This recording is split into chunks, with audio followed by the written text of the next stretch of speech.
Ayan, natanggal na si Torre, General Torre. Ano ang sabi niya before? Ang sabi niya before, yung pag nag-retired siya, ang sabi ni PRD, nakakasuhan na siya ng mga anak niya. Diba? Ayan, nagkatotoo na. Hindi man siya nag-retired, nasibak. Nasibak si Torre, si Diwata. Kayabangan.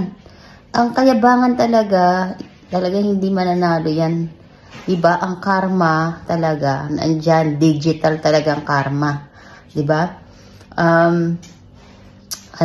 Batag doon? Ano sabi ni BP Sara? Ang gaba, dili magsaba. Ayan na, nagkatotoo na, Torre.